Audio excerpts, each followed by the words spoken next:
pretty excited about this. My display is probably going to look weird. I made like a PowerPoint to go through this so I stay on track. But the tool I use won't let me actually go into presentation mode, so we're just going to roll with it. You'll see my whole creation process. It'll be fun. Oh, you didn't stream tonight? Well, I'm glad you're joining me early. I watched your stream the other night, and I thought it was super fun. Since it's just you two for a second, I might... Oh, wait, no, I see more people. This is great. Yay. If you're here watching, please mention something in the chat so I don't just stall out. I want to see who's here watching. This story, I'm going all the way back to the late 1700s.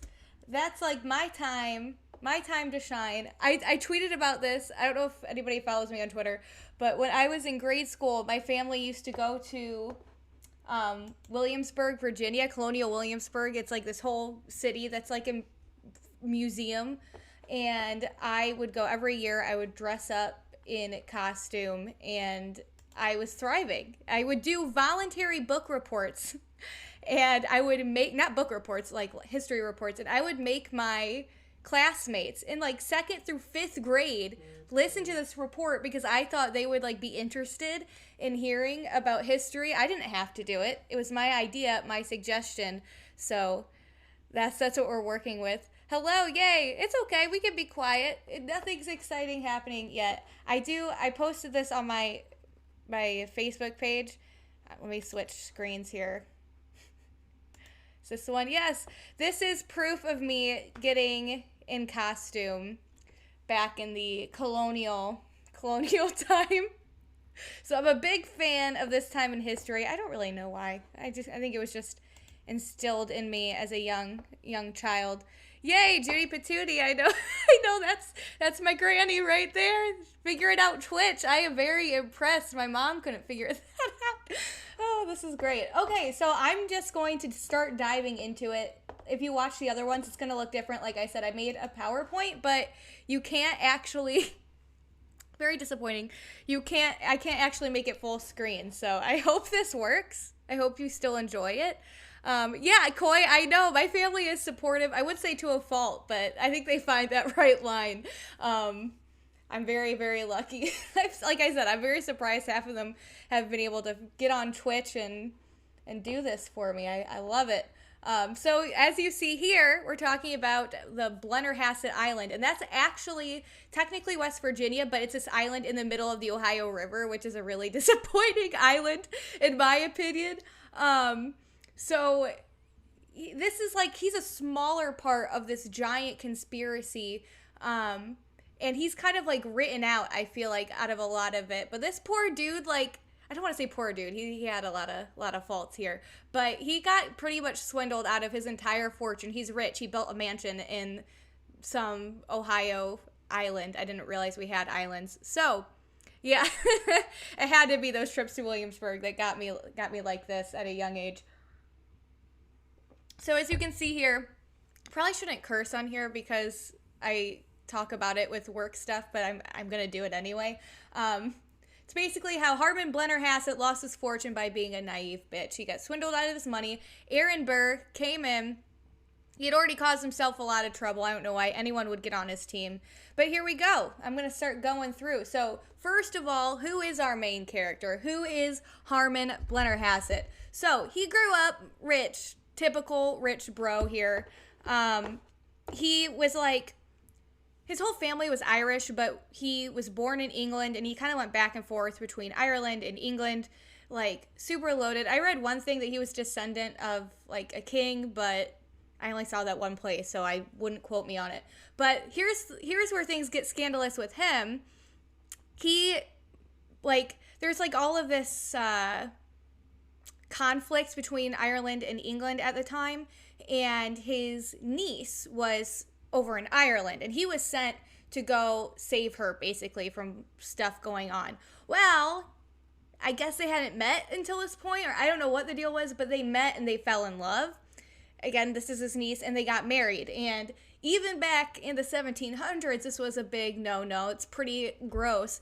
But they did it anyway. The family kind of shunned them. They specifically said they shunned her, which is like irritating to me because she's the younger one, and why not shun him? So they have all of this like judgment, rightfully so, for their weird marriage, and they decide to move to the States.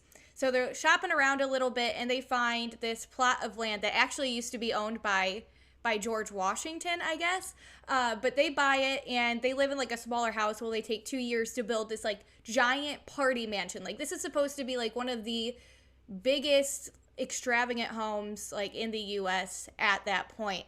So yeah, I guess I should explain him too. Yeah, he was a lawyer. He went to school for law. He graduated at like a prestigious school, but really he did it kind of part-time is what it sounded like, because he had all of these books, and he seems like this really airy kind of like, I don't want to say liberal arts, because that's like what I am, but kind of like that, like a romantic, and he has all these science experiments, they say, but don't explain what kind. So I just feel like it's the, I'm picturing Step Brothers, where they're like, I put liquid paper on a bee, it died. That's what I'm picturing his type of science experiments are kind of doing. So he's just living his life in his party mansion. I'm going to show you, yeah, here's like a rendering of it, but it looks kind of like garbage here. Let me show you. It like actually turned into this whole tourist attraction now. So this is an aerial view of this giant home. It looks dope. Like, I would not picture that here on the Ohio River. So it's kind of turned into, like I said, a tourist attraction. There's a museum, there's hotels, there's bars. They built this, it burnt down at a certain point, but then they rebuilt it on its original like foundation and everything. So I'm pretty sure it's this exact recreation of what it was supposed to look like. But it's funny to me that like this giant of Treason event, I've already spoiled that it's Treason, takes place at this place, and we're like, oh, let's go have some cocktails and stay at the hotel. So I really hope, I hope they have some Treason themed cocktails. A Treason teeny would be quite nice. So you could go visit old Blenny's downfall source. Yeah, like I said, it's technically West Virginia, but it's like right in the middle between that and Ohio. So I kind of consider him partially one of our own. Going back. So, I have to introduce another character now, because, so at the party mansion, basically, they had a ton of guests. They loved hosting, belles of the ball, they just, like, kind of having a good time. They were loaded, what did they care? So, they had a few prominent guests, and Aaron Burr was one of them, and he's the one who really kind of got them into this giant mess. And not kind of, he absolutely did. So, now we got to talk about him and his history, because that really leads up to these events. You got to understand it. It's just sad. I really didn't know that much about him, and I don't understand why, because he played a huge role in our history. So, he was born in Jersey, which I think is the first red flag. He served in the military, and he did a lot of stuff there. Like, he kind of was rising through the ranks. He served, like, for a couple weeks under George Washington, but they apparently butted heads. So he, like, left immediately after that, which, again, to me is the second red flag. So he serves in the military for a little bit. Then he, like, ends up resigning because he was sick or something. But I couldn't figure out if he really was sick, or they never specified why. Because he goes on to live, like, a real long life. So he obviously wasn't that sick. So he becomes an attorney. And he starts a practice with Alexander Hamilton, which is interesting because if you do know any of their background, they really come to a head. They don't get along. They're like bitter rivals. And we'll definitely get to that in a minute here. So he gets into a political career. He's launched in, and he becomes the Attorney General for the United States. He actually played a big role, or, he was actually with the Founding Fathers in like establishing all of this stuff, but he's kind of like pushed aside, probably because of all of the things you're about to hear.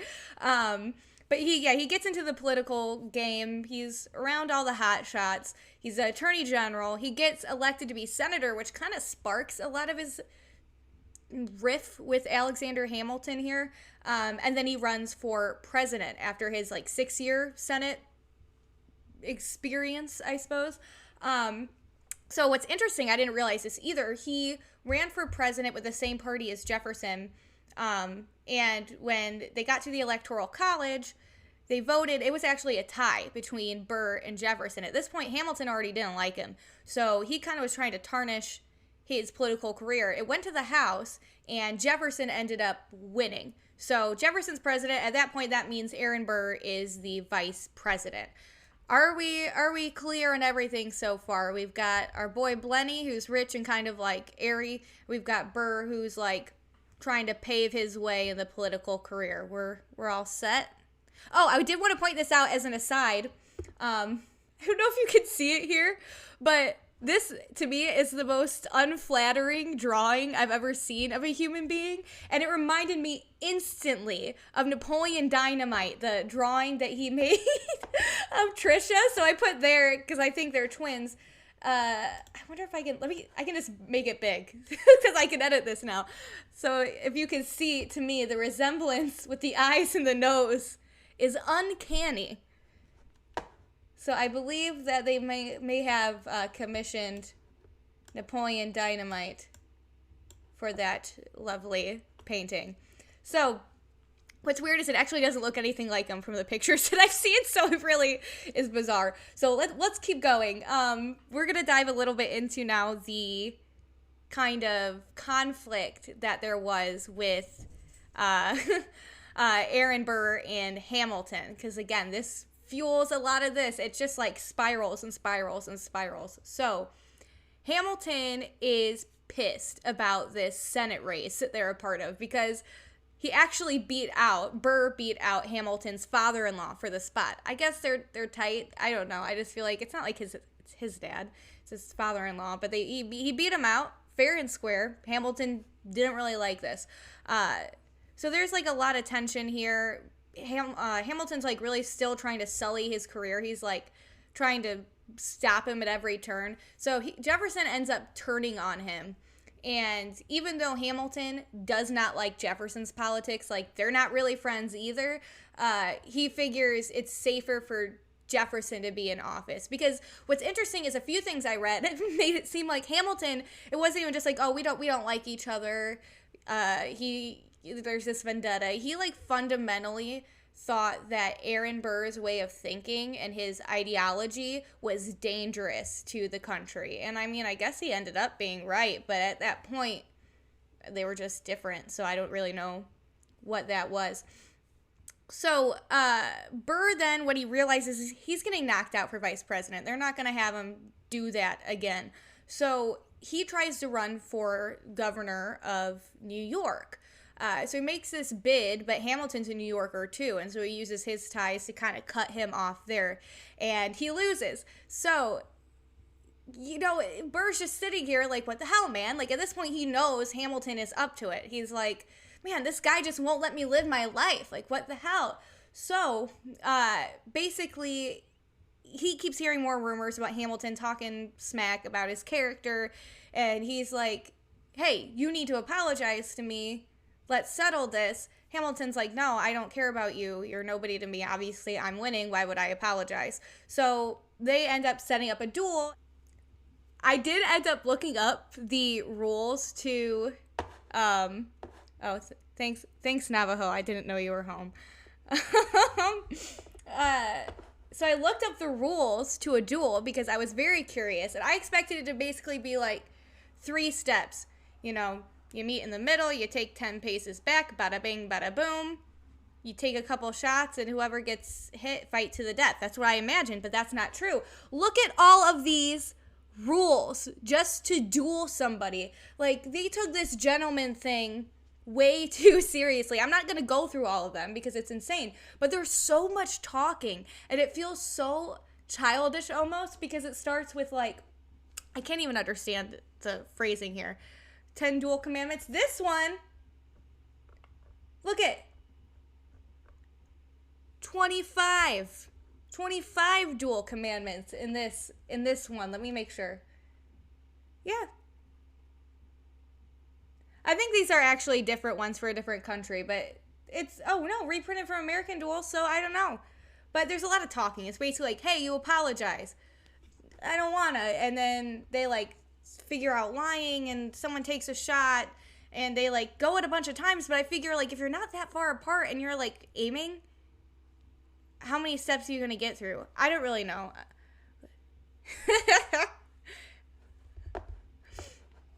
So, they duel, all right? They sign up for this duel. They're like, I'm going to memorize the steps. I'm going to practice in my bedroom. I'm going to practice in front of the mirror, come up with some cool catchphrases, and I'll see you in hell. That's one of the catchphrases. So, they ended up picking this spot in Jersey to go duel. Even it's still illegal. Like, it was illegal in New York to do it, and it was still illegal in Jersey, but even back then, no rules applied in Jersey. Like, they're like, you're less likely to get in trouble for it. So, like, let's row out to Jersey. Let me find it. There we go. So, here's the duel. There's a nice little recreation here for you. Happened on July 11th, 1804. So, they met at 10 paces at Weehawken.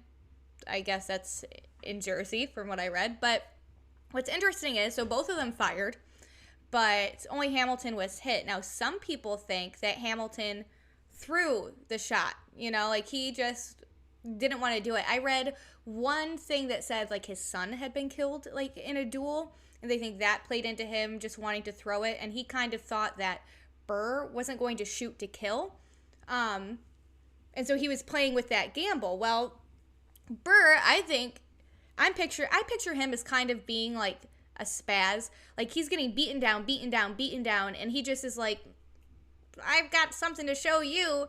And he was like, meh. And he decided, yeah, I'm gonna kill this guy. I'll show people I'm powerful. This guy's been knocking me down. We'll see who comes out the real victor here. So he shoots, and he strikes Hamilton. Now, Hamilton then, after getting hit, gets back into his boat and rows back to New York before he eventually died. So he was hurt pretty bad and still had the strength to row his way back to New York.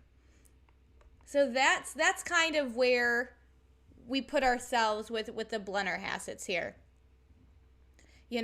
People start to really hate Aaron Burr after this. Like, this douchebag, right? Like, okay, he keeps losing. It's like, we don't want you, dude. And then he gets mad at Hamilton, who is popular, and he shoots him, and everybody's like, did you really need to do that?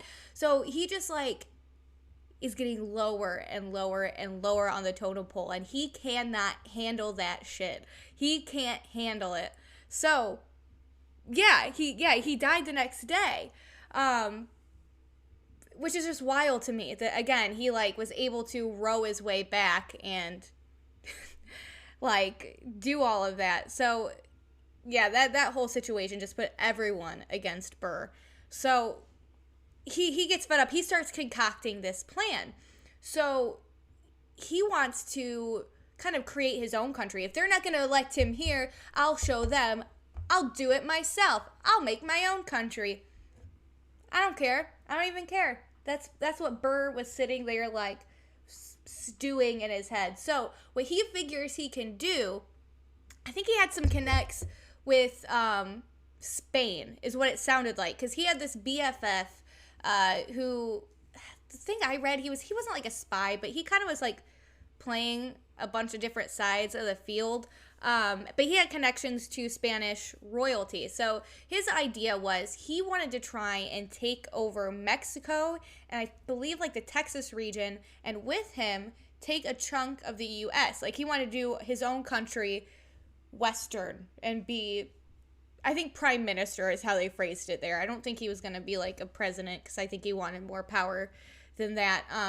So he wanted to do all these grand things, but he does not have the cash for it. Like, he needs someone to fund it. That's going to take time and people and funds, because if you're going to do a hostile takeover, you got to have the cash. So he remembers Blennerhassett.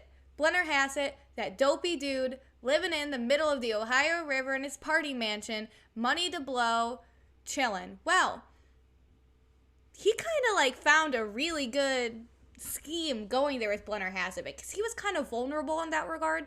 A lot of his family, pretty successful. They had a lot going on. His wife niece, like, she's already loaded, but she was super ambitious. We haven't talked much about her. Everyone loved her. She's actually really, really intelligent, beautiful, just like top notch. So I don't know why she married her creepy uncle. I don't get it. She could have had anyone. Maybe she just knew keep the money. Like, she knew she was set. I don't know, but that's what happened. But she, like, was pushing him to be like, you need to do something for yourself. Get out there and get a real job. This attorney BS isn't happening. I want a country. I'm not okay with the river. I want a country. So when Aaron comes, he actually schmoozes them pretty well. They say he's pretty personable, which is, to me, I cannot picture him being this way just based on everything else.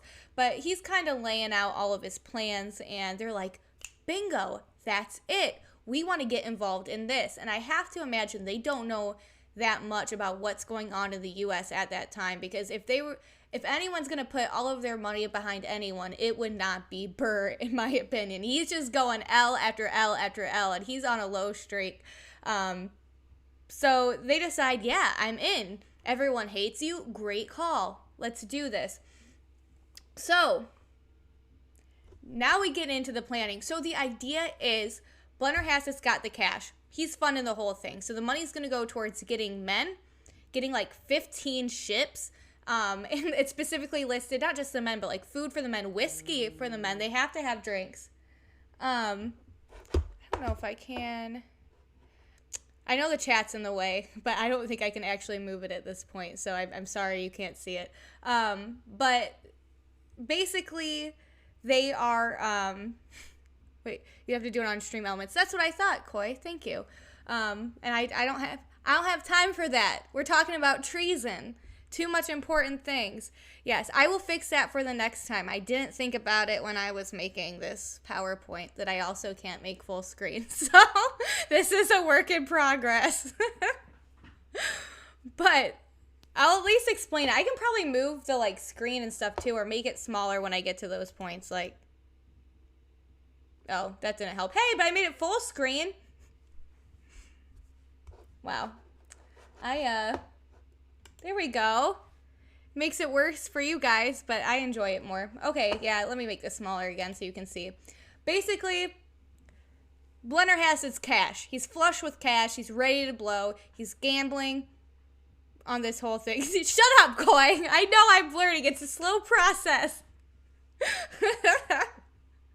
So, he's flush with cash. He's trying to commit treason. This is what they're trying to do. Stockpiling supplies and men and whiskey. They're ready to party. These boats too. This is hilarious. So, I read it with sarcasm. I'm very defensive. Blennerhassett's boat. So he loves a luxury lifestyle. You saw his party mansion. So these boats that he's getting, he's not just like getting like your run-of-the-mill ship. He's getting like glass windows and like these fancy furniture, which by the way, I forgot to mention, his house is furnished with the finest furniture from overseas that they had to, because they didn't have like Amazon back then. They didn't have drones to drop the stuff off. They had to haul this furniture over mountains and then just ship it down the river, is how they described it. So I just love picturing this fancy furniture just kind of waiting in an inner tube down to the Blennerhassett mansion. But, you know, he's pimping out these boats. He's going all in. So then it's Burr's job to kind of swoon Spain into helping out with this. Like, they're trying to team up, and he's hoping that he can then be in charge of whatever this conquest entails. So the problem is, like, no one really cared about the, like, Mexico territory, like, all of that. But the problem came in is where he wanted this like, Spain to help him invade, like, DC and, like, take over parts of the U.S. So the problem with that ended up being, in the middle of his planning, there was a change in leadership. So this new dude, like, just was not on board. So the party mansion was going to be the base. They don't really have their Spain situation set out. Everything's said and done. they're stocked up with just like 70 guys. They really did not get a good turnout. And it's not really shocking to me because, again, we're talking about Aaron Burr. No one likes him. He killed Hamilton. People are pissed. So he gets just 70 dudes, and they try to set out. They're going down the river, and they're going to New Orleans. So his BFF, his connect with Spain, the guy who was trying to like organize that whole thing, he kind of started panicking. James Wilkerson is his name. So another aspect of this that kind of is leading towards James is like apprehension is the media is like already aware of all of this, which is very bizarre to me. So the media had picked up on the fact that Burr was scheming. They didn't know the extent. Like, they didn't know he was trying to go all on treason, but they knew he was like trying to get his own thing going. He was doing all this stuff. So people were already weary of him, but Burr decided he's just going to keep trudging ahead. Like, the secret was spilled, but he's just going to keep going. So, yeah, no one wants to join in because they're going to get caught. And Wilkerson starts panicking because, yeah, they're going to get caught. So he decides he's going to narc on his friend that he had been scheming with this whole time and ends up sending a letter to Jefferson. And, of course, Jefferson already hates Burr. He's like, oh, well, all right, we're not dealing with this. So he starts sending out messages every which way, telling people to, like, keep an eye out, turn in people, saying, like, anyone involved in this is, like, going down. It's getting, like, intense. So they figure out their plan. They find Burr and his guys sailing on down the river, and they arrest him. So what they do for Blennerhassett, who's, like, the accomplice, is they call up, here's the fallout. So they call up Ohio governor at the time, like Edward Tiffin, like that region's leader. So he calls on the Ohio militia to block the waterways, and then they end up ransacking the Blennerhassett party mansion. So while they're going through and just tearing shit up, the wife comes home. She was just chilling in Marietta. I don't know what she was doing there, but she starts coming home with her kids, sees everything being ransacked, and has to flee. So then Blennerhassett tries to sneak back in later after the dust kind of settles to take back some of his stuff, because obviously he's a real prideful guy. He loves his fancy stuff. He's now spent all of his money. That money that he spent on the boats, yeah, he had money to blow, but he blew all of the money on those pimped out boats. So he's done. He's gone. He was gambling on Burr to get something going. And now that they're arrested, he's getting none of that money back. It's gone. And he can't even get his stuff back because he goes back there and he gets arrested as well. So Blennerhassett got swindled, lost all his fortune. So now we go on to the trial. And that's interesting in itself because they actually all got acquitted. Treason back then, they wanted to separate themselves from England. So the way they did treason was they had to have solid proof. It was like 2 witnesses to an overt act, essentially.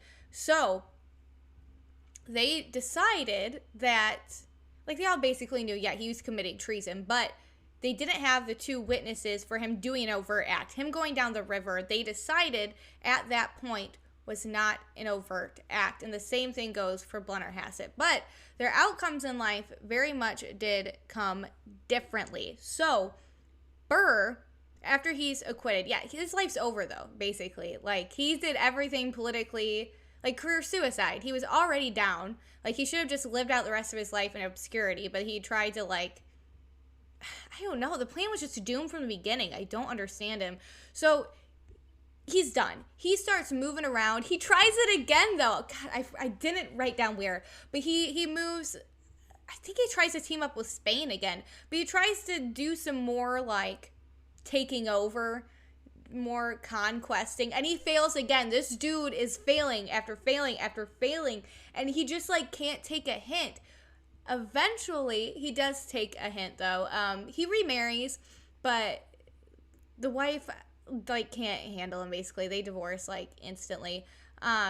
He, after doing all of his dumb garbage, ends up going back to the U.S. and being an attorney, which, to me, I have two conflicting thoughts. So he goes back to an attorney. Either it's the dumbest thing ever to trust an attorney who has committed treason, and in such a dumb way, like leaving all of your tracks, going through with it, like you've already been found out, and instead of laying low, you just kind of power on through. Trusting an attorney like that might be the dumbest thing I've ever heard. Or he's the guy who got away with being caught committing treason. So it's like, maybe he's good with defense. Like, he got caught red-handed, and he got away with treason. So I don't know. Maybe it's a genius move. He's probably cheap at this point, because what else is he going to do? He's desperate. Now, the Blennerhassets, though, these poor dum-dums, absolute dum-dums, they lose all of their money, and they never get it back. Just absolutely gone. So Blennerhassett dies, poor, in obscurity. Then his niece wife, disgusting, she ends up dying just like, I think it was like 8 years later or something, but she's living in like a home for the poor, so she never recovered. And her children had even worse fates. One ended up like just never being seen again after going out for a night drinking, and a second one was found dead just in an attic somewhere in New York. So that's that.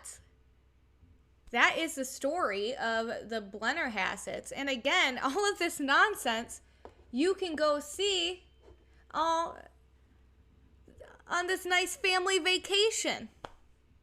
This dude died destitute before his niece wife.